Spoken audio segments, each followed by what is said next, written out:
যেই সব এসএসবি মেম্বাররা আওয়ামী লীগ সরকারের আমলে দফায় দফায় অন্যায়ভাবে যোগ্য দক্ষ মেধাবী কর্মকর্তাদের বাদ দিয়েছে, তাদের বিরুদ্ধে আপনারা কি ব্যবস্থা নিয়েছেন?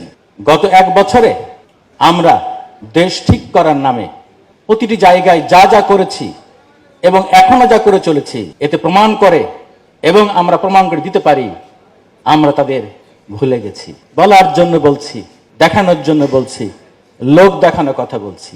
সত্যিকার অর্থেই যদি ওই রক্তের দাগ ভুলতে না পারেন, সত্যিকার অর্থেই ওই শহীদদের কান্না, আমরা এখানে আজকে উন্মুক্ত বাংলাদেশে বুক ভরে নিঃশ্বাস নিচ্ছি, কথা বলছি নির্ভয়ে তাদের রক্তের বিনিময়ে। মৃত্যু কি এতই সহজ? এতই সহজ? যারা জীবন দিয়ে গেল আমাদের জন্য, আমরা তো কথায় কথায় বলি আবু সাঈদ মুগ্ধ, শেষ হয়নি যুদ্ধ। আমরা যুদ্ধ শেষ করেই ফেলেছি, সচিবালয় দেখলেই বোঝা যায়।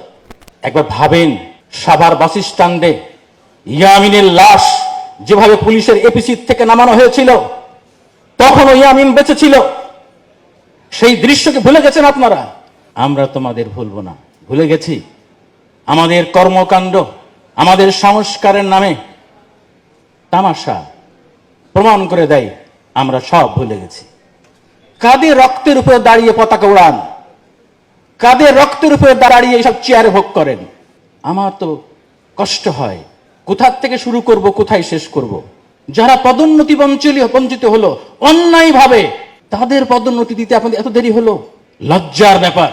এবং গত 15 বছরে আওয়ামী লীগের দুঃশাসনের সময় যারা সচিবালয়কে একটি দলীয় কার্যালয় বানিয়েছিল, যেসব আমলারা, যারা আমাদের জাতির জন্য, প্রশাসনের জন্য কলঙ্ক, তারা সমাজে চিহ্নিত, তাদের বিরুদ্ধে আপনারা কি ব্যবস্থা নিয়েছেন? এখানে আমাদের সম্মানিত ক্যাবিনেট সেক্রেটারি মহোদয় আছেন, উনিও আমার পরিচিত দীর্ঘদিনের। প্রশ্ন রাখতে চাই, যেই সব এসএসবি মেম্বাররা আওয়ামী লীগ সরকারের আমলে দফায় দফায় অন্যায়ভাবে যোগ্য দক্ষ মেধাবী